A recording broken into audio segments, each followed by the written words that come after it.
Swapping number using structure and function. आइए इस programme को समझते हैं। अलग अलग डेटा टाइप्स की वैल्यू को एक ही वेरिएबल में स्टोर करने के लिए स्ट्रक्चर का प्रयोग किया जाता है। स्ट्रक्ट कीवर्ड का प्रयोग स्ट्रक्चर को डिफाइन करने के लिए किया जाता है। स्ट्रक्ट कीवर्ड द्वारा एबीसी स्ट्रक्चर को डिफाइन करें। एक बात का ध्यान रखें, स्ट्रक्चर के नाम को हमेशा अपर कैमल केस में ही लिखा जाता है, अर्थात स्ट्रक्चर का पहला कैरेक्टर अपर केस में होना चाहिए। कर्ली ब्रेसेस द्वारा स्ट्रक्चर एबीसी की बॉडी को डिफाइन करें। एबीसी स्ट्रक्चर के पहले मेंबर ए को डिफाइन करें। कोलन द्वारा मेंबर बी का डेटा टाइप I64 डिफाइन करें।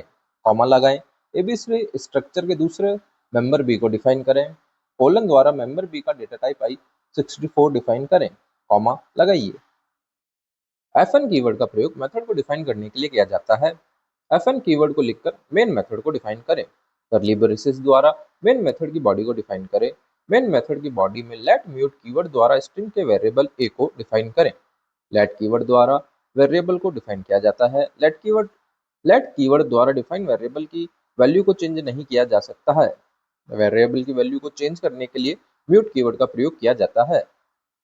वेरिएबल ए के बाद इक्वल टू ऑपरेटर को लिखें। स्ट्रिंग ऑब्जेक्ट को लिखें। स्ट्रिंग को डिफाइन करने के लिए स्ट्रिंग ऑब्जेक्ट का भी प्रयोग किया जाता है। स्ट्रिंग ऑब्जेक्ट के बाद डबल कोलन को लिखें। डबल कोलन का प्रयोग किसी मॉड्यूल, ऑब्जेक्ट्स आदि के मेथड को प्रयोग में लेने के लिए किया जाता है। डबल कोलन के बाद स्ट्रिंग ऑब्जेक्ट के न्यू मेथड को लिखें। न्यू मेथड का प्रयोग एम्प्टी स्ट्रिंग डिफाइन करने के लिए किया जाता है। जिस प्रकार वेरिएबल ए को डिफाइन किया गया है, उसी प्रकार वेरिएबल बी को भी डिफाइन करें। प्रिंट मैक्रो को लिखें। प्रिंट मैक्रो का प्रयोग कंसोल स्क्रीन पर मैसेज को डिस्प्ले करने, वेरिएबल की वैल्यू को डिस्प्ले करने के लिए किया जाता है। प्रिंट मैक्रो में मैसेज को डबल कोट्स में तथा वेरिएबल की वैल्यू को कर्ली ब्रेसेस द्वारा डिस्प्ले किया जाता है। प्रिंट मैक्रो में एंटर फर्स्ट नंबर को डबल कोट में लिखें। एसटीडी यह एक स्टैंडर्ड लाइब्रेरी है जिसके द्वारा मॉड्यूल्स को प्रोग्राम में शामिल किया जाता है। एसटीडी को लिखें, डबल कोलन को लिखें, आईओ मॉड्यूल को लिखें। आईओ मॉड्यूल यह एक मॉड्यूल है जिसका प्रयोग मुख्यतः इनपुट और आउटपुट के लिए किया जाता है। आईओ मॉड्यूल के बाद डबल कोलन लिखें। एसटीडी इन मेथड को लिखें। एसटीडी इन मेथड आईओ मॉड्यूल का एक मेथड है जो इनपुट स्ट्रीम को संभालने का कार्य करता है। डॉट ऑपरेटर के द्वारा मेथड को कॉल किया जाता है। एसटीडी इन मेथड के बाद डॉट ऑपरेटर को लिखें। डॉट ऑपरेटर के बाद रीड अंडरस्कोर लाइन मेथड को लिखें। Read underscore line method read underscore line method का प्रयोग एक टेक्स्ट लाइन को रीड करने के लिए किया जाता है। रीड अंडरस्कोर लाइन मेथड में एम्परसेंड म्यूट के बाद वेरिएबल को पास किया जाता है। एम्परसेंड का प्रयोग बोरोइंग के लिए किया जाता है। बोरोइंग से ऐसे किसी वेरिएबल की वैल्यू को बिना वैल्यू में चेंज करे लेट करने के लिए किया जाता है। म्यूट कीवर्ड का प्रयोग वेरिएबल की वैल्यू को चेंज करने के लिए किया जाता है। रीड अंडरस्कोर लाइन मेथड में एम्परसेंड म्यूट के साथ वेरिएबल ए को पास करें। डॉट ऑपरेटर को लिखें। डॉट ऑपरेटर के बाद अनरैप मेथड को लिखें। अनरैप मेथड का प्रयोग वैल्यू को एक्सट्रैक्ट करने के लिए किया जाता है। यदि यह प्रोसेस फेल हो जाता है तो प्रोग्राम पैनिक मोड में चला जाता है। लेट कीवर्ड द्वारा वेरिएबल एक्स को डिफाइन करें। कोलन द्वारा वेरिएबल एक्स का डेटा टाइप I64 डिफाइन करें। इक्वल टू ऑपरेटर लिखें। वेरिएबल ए को लिखें। वेरिएबल ए के बाद डॉट ऑपरेटर को लिखें। ट्रिम मेथड को लिखें। ट्रिम मेथड का प्रयोग लेफ्ट तथा राइट साइड में प्रेजेंट स्पेसिस को हटाने के लिए किया जाता है। ट्रिम मेथड के बाद डॉट ऑपरेटर को लिखें। पार्स मेथड को लिखें। पार्स मेथड का प्रयोग स्ट्रिंग वैल्यू को रेलिवेंट डेटा टाइप की वैल्यू में चेंज करने के लिए किया जाता है। पार्स मेथड के बाद डॉट ऑपरेटर को लिखें। इंस्पेक्ट मेथड को लिखें। इंस्पेक्ट मेथड अनरैप मेथड के ही समान कार्य करता है। प्रिंट मैक्रो द्वारा एंटर सेकंड नंबर को डबल कोट्स में लिखकर डिस्प्ले करें। जिस प्रकार वेरिएबल ए में वैल्यू को स्टोर की गई है, उसी प्रकार वेरिएबल बी में भी वैल्यू को स्टोर करें। जिस प्रकार वेरिएबल एक्स को डिफाइन करके इसमें वैल्यू स्टोर की गई है, उसी प्रकार वेरिएबल वाई को डिफाइन करके उसमें वैल्यू स्टोर करें।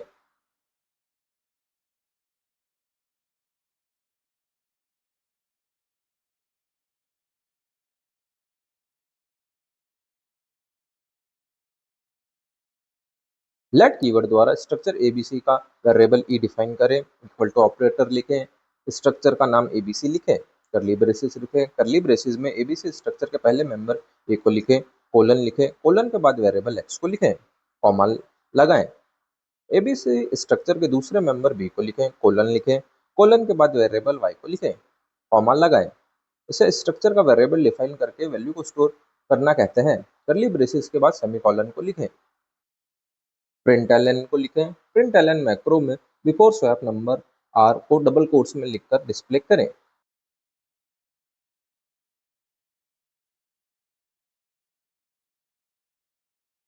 प्रिंट एलन मैक्रो को लिखें। प्रिंट एलन मैक्रो में a curly braces B curly braces को डबल कोट में लिखें। डबल कोट के बाद कॉमा लगाकर स्ट्रक्चर के वेरिएबल ई को लिखें। डॉट ऑपरेटर को लिखें। डॉट ऑपरेटर के बाद स्ट्रक्चर के मेंबर ए को लिखें। कॉमा लगाकर स्ट्रक्चर के वेरिएबल ई को लिखें। डॉट ऑपरेटर को लिखें। बी मेंबर को लिखें।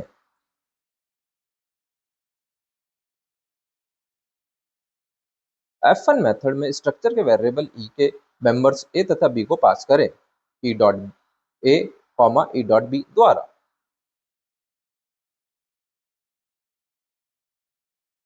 Fn कीवर्ड द्वारा फन मेथड को डिफाइन करें। मेथड में कैलकुलेशन के लिए वैल्यूज को सेंड किया जाता है। इन वैल्यूज को पैरामीटर्स या आर्गुमेंट कहा जाता है। फन मेथड में म्यूट कीवर्ड द्वारा वेरिएबल ए तथा वेरिएबल बी को पैरामीटर लिस्ट में पास करें। वेरिएबल ए तथा वेरिएबल बी का डेटा टाइप i64 डिफाइन करें। करली ब्रेसेस द्वारा फन मेथड की बॉडी को डिफाइन करें। फन मेथड की बॉडी में a equals to a plus B, b equals to a minus B और b equals to a minus B statements को लिखें। प्रिंट एलन मैक्रो को लिखें। प्रिंट एलन मैक्रो में a curly braces B curly braces को double quotes में लिखें। Double quotes के बाद कॉमा लिखकर वेरिएबल ए को लिखें। कॉमा लगाकर वेरिएबल बी को लिखें।